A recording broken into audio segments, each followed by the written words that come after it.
want to welcome our viewers to Chautauqua People. This is a special edition done off season. Regular viewers of Chautauqua People will recognize our guest not in this view. This is Paul Ritacco, who appeared on the program number 82 when he was dressed in a suit and in our studio. And I couldn't be happier. He's here to tell us about his work he's doing. I'm viewing him on a two-screen Zoom. He is in Poland, and he's going to tell us a little bit about his work there with refugees from the Ukraine. Paul, if you remember, is a Georgetown prepared attorney, and he is, I guess I can say this, he's Polish and Italian descent. Mom grew up in Buffalo, and he did an internship in Poland along the way for his preparation, so he has some language skills. And he's an appropriate person of our Chautauqua community to say we need to reach out and help the refugees from Ukraine. So Paul, tell us a little bit what you're doing. All right, well, thank you, John. Unfortunately, mój polski jest bardzo źle. My Polish is very bad, but you know, I make attempts every day to do what I can. When I was here before, it was communist times and nobody spoke English. Today, fortunately, many more people do speak English, so that's been helpful. But so anyway, I've been here now for 3 weeks. I flew in. I flew out basically on the 28th of February. I bought a ticket. I talked to my wife. We talked about, you know, the skills and opportunities that I might be able to present in helping out at the border. And she said, "You're right. You have this. You should think about going out and helping." So fortunately, I had good family support, and my kids were on board. And so basically, I bought a ticket the morning of the 28th, and I flew out that night. And I got here on March 1st, and I've been here pretty much ever since. So I am in a place called Helm, which is about 25 kilometers from the border. Currently, I've been on the border in Dorohus, which is near Helm, and also in Zoshin. Zoshin is the next border point down. So I came here with no formal organization. I came here because I thought I could help. And the way I came, when I decided to come, and let me just take a step back and just give you a little bit more background on why I decided to come. So not only did I study here during communist times, but additionally, when I was chief of staff in Congress, the member of Congress that I worked for was the co-chair of the Ukrainian caucus and had one of the largest Ukrainian populations in the United States. So I just wanted, you know, I thought with that combination, with the network I had, I might be able to help. So I ended up coming over, and lo and behold, a couple of former staffers for that member of Congress said, "Can we join you?" And so two of them came, one brought his wife. And so our key was identifying what are going to be the needs down the road. While we were in Warsaw, while we were on the border doing that, I ran into, coincidentally, some folks from the World Central Kitchen, and was just chatting with them. It just so happens that Jose Andres, who founded World Central Kitchen, his daughters went to the same middle school as my kids. So I didn't come over here with them or anything. I had no relationship to them. You know, one of his daughters babysat for our kids one time. That was about it. That was the only relationship I had. But those folks called me up the next day and said, "Would you mind helping us in the north and some of the checkpoints and some of the internal reception areas, helping us, you know, set up those operations so that we can transfer it to locals to sort of take over." And so that's what I've been doing for a number of weeks now. And we're sort of in that transferring process. We found a wonderful woman here who speaks English and Polish and is very dynamic, and she's sort of taking over, which is the whole goal. So I have been helping out, you know, the World Central Kitchen. We have identified sort of longer term needs. And so my friends and I, we've identified a U.S. nonprofit. We seem like we're pretty close to announcing, probably, you know, in the next few days, an arrangement where people can give a certain amount of money or pool money, and we'll be able to have longer term housing. So we're working right now trying to finalize an agreement with Habitat Poland so that we can help as we raise money. We'll be able to help individual refugee families have longer term housing. So they'll be able to be, 6 months or even possibly 12 months in apartments around Poland. So with that, I'll pause and let you ask any questions you may have, and any follow up. Paul, tell me about the feeding program. What are you doing there in Poland, this organization? How many Yeah, that's a folks are you great question. serving? Yeah, so World Central Kitchen is right now the only group that is at every single border crossing providing hot food.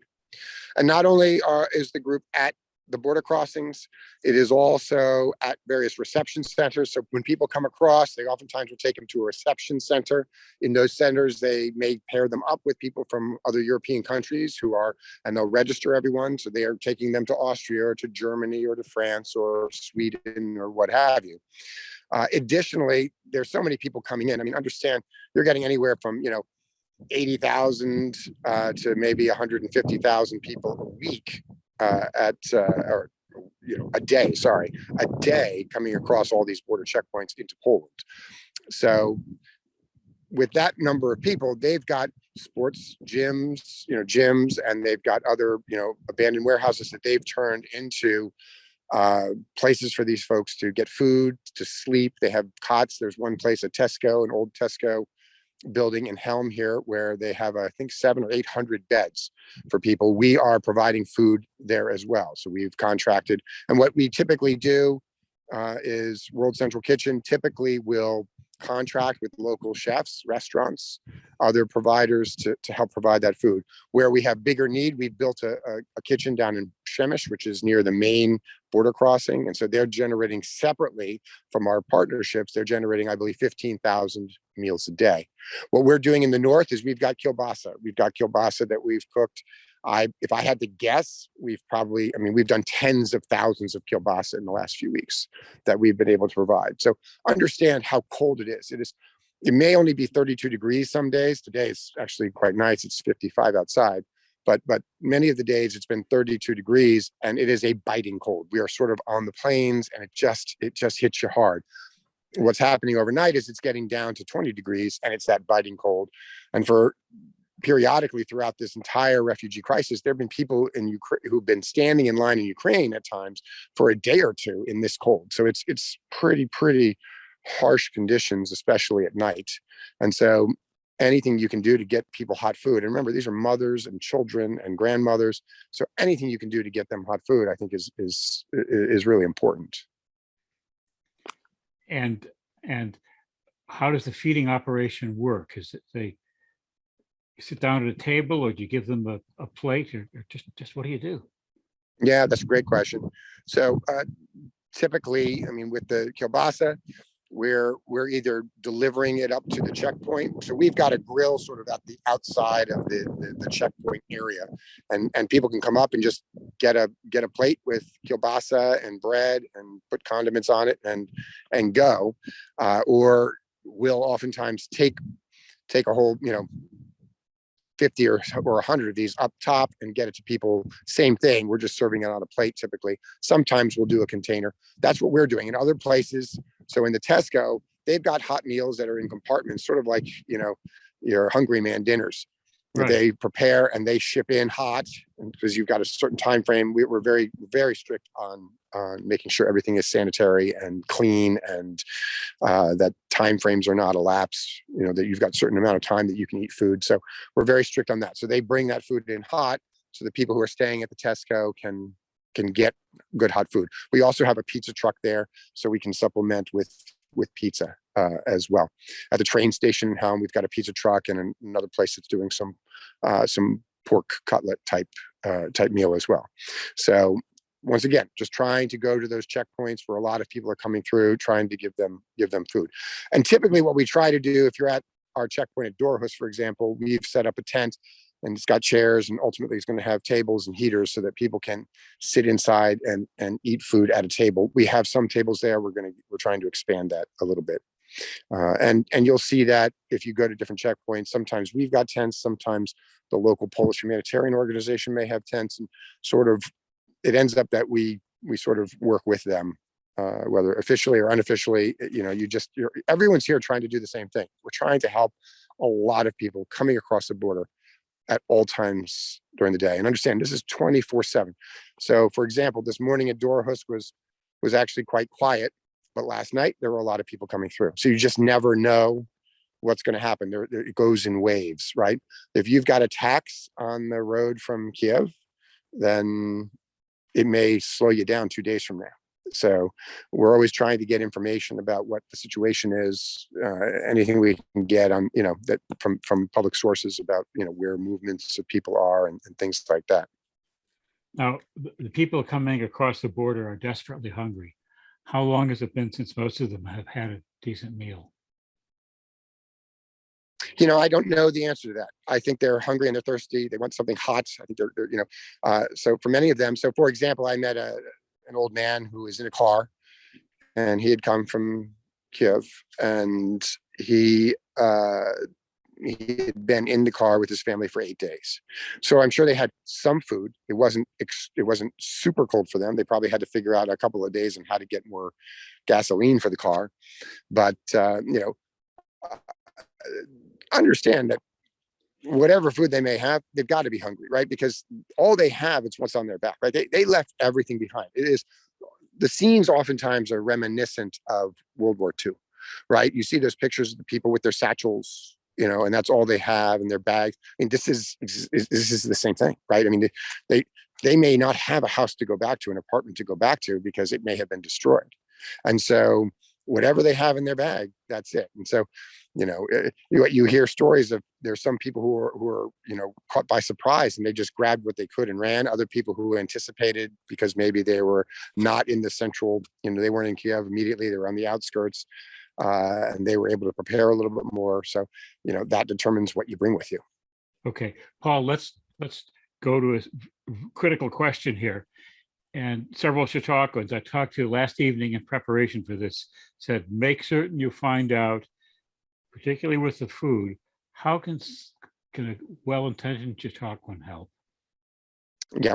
So what we're going to be, hopefully when this video comes out, we'll also have a link to our to a couple of different groups. So one will be the nonprofit that we're going to be working with to try to provide long-term housing. Okay. And so we're finalizing that right now. So hopefully that will be announced when this video comes out. Additionally, you can always give to WCK.org, which is the World Central Kitchen. They are helping people. Let me get that down. WCK.org. .org. Yep, .org. So World Central Kitchen, WCK.org. So that's a place you can always give money, and the money is going to go to food. I can tell you that just from experience, it seems like their administrative costs, are minimized as much as possible. And so it's not something that's eating up all administrative. It's probably, a few percent is going to administrative costs, and the rest is just go into food. And understand, World Central Kitchen is getting food into Ukraine. So it's not just on the border crossings. They're getting food into Lviv, and really trying to feed people. Right. And so that would be a charity where you would recommend it, high payoff, and not sucked into fancy salaries for top administrators, but indeed, yes, high delivery. And absolutely, and like I said, we're going to have an announcement here hopefully in the next couple of days about how you can give. So I'll put it this way. It's my analogy, and I think it works well. When you have your first child, all of your friends get together, oftentimes throw a baby shower, and you end up getting a lot of items for a newborn: clothes, diapers, all of that stuff. And then 6 months down the road, you have nothing, because everyone was so focused on the newborn that they've grown out of it and time has elapsed, and now all of a sudden you've got nothing. What we have been focusing on is, what do we do when we get to that nothing phase, right? Everybody is focused right now on refugees coming across. They're trying very hard to give. They want to give. The big NGOs have not yet really gotten engaged as much as I'm sure they're engaged in a significant way, but we're not necessarily seeing it because it takes them a little bit longer to assess and determine what they need to do. Mm-hmm. So what we're trying to do, my friends and I, and we've already got commitments of over $25,000. Is literally find long-term housing. We are, like I said, we're finalizing an arrangement, hopefully with Habitat Poland, and we've got a nonprofit in the U.S. that we're also finalizing, so that you'll be able to give to this nonprofit. They'll be able to transfer the fund legally to Habitat Poland to provide apartments for refugee families. Habitat Poland. Yeah. We're still working on the arrangement for that. But we're still working on it. There will be a US-based nonprofit that you'll be able to donate to specifically for our purpose, that will help us, that's offered to help us. And we're just, like I said, we're just finalizing that. I mean, to come in 3 weeks, be able to identify a problem, identify partners on each side, and to execute, I think is been pretty good, especially if you understand how difficult sometimes it is on the Polish side in particular to execute some of these things. So I think we're actually in a really good place, and I'm cautiously optimistic that we'll have this nailed down in the next couple of days. Yeah, we'll keep talking, and I'll make certain there's a banner on the end once you feel confident as to where we would recommend. But as it stands now, wck.org works for the food. Tell me a little bit more. Let's get back to the housing. Tell me a little bit more about what you're planning. I understand this is kind of visionary, so things may change. So what are we planning for the housing?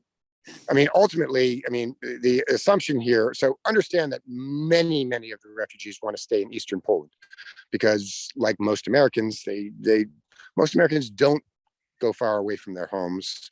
They stay in their general area most of their lives. And that's how the Ukrainians are. And so they're hoping this war will end and they'll be able to go back soon. I'm not. And so ultimately, understanding that there is a massive number of people that have come across. Warsaw and Krakow are essentially full. You cannot find accommodations easily there. And so ultimately, we see that long-term accommodations are really going to be an issue. And understand, most of these people, many of them don't have money, right? They just left everything. And so they're just trying very hard to do whatever they can. And so, listen, people are helping them with food. People are going to help their kids get into schools. Hopefully there are a number of Ukrainian teachers who've come across who can help. I've actually heard that they're actually teaching some Ukrainians remotely from Ukraine. So they're staying with their schools, many of them in Western Ukraine. So, they may be in Berlin or they may be in Warsaw, attending school virtually. So that's a positive.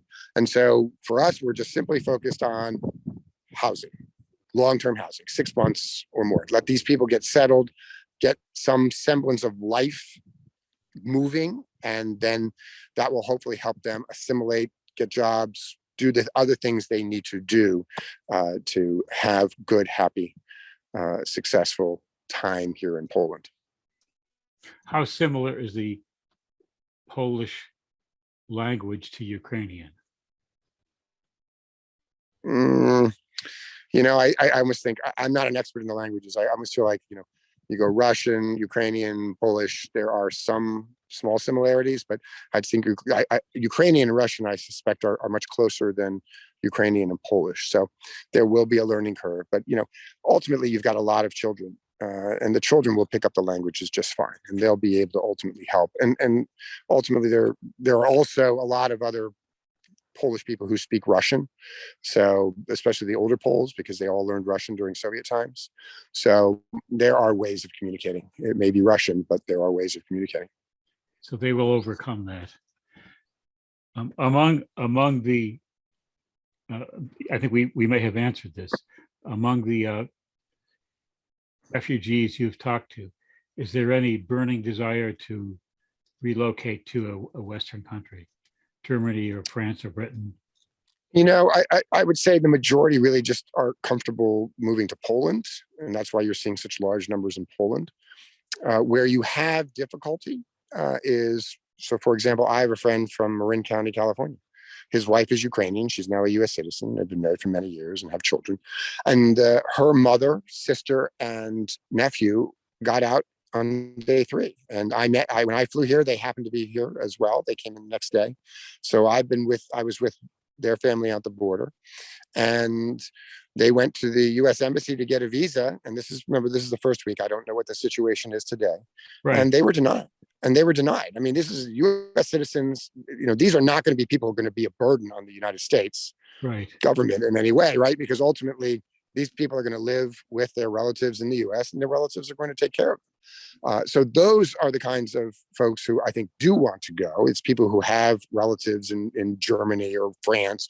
Those are sort of the automatics. And it's much easier in Germany and France for them to relocate. It's much harder if they're trying to go to the U.S. So I've heard that the U.S. is setting up, for U.S. citizens, there's a program being managed by the Frankfurt Embassy, or I don't know if it's embassy, but a Frankfurt consulate, I guess. And so I'm not sure, my friend probably knows more about that than I do, but I think those are the people who really want to go West, I think, are the people who have relatives in the West. And with relatives to take them in, take care of them. Yes. They're clearly not going to be on the dole when they get here. It looks like the family would set them up and help them get employment, move along in life. Exactly. I mean, it's just a matter of what does the U.S. do to facilitate that? And we tend to be very slow bureaucratically on some of those items.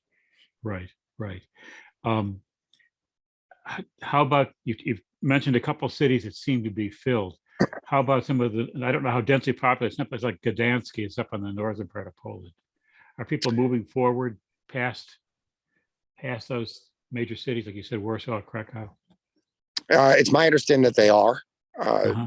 But it's, for many, they want to go to Warsaw and Krakow simply because those are pathways to the West or to other opportunities because they're the two big cities.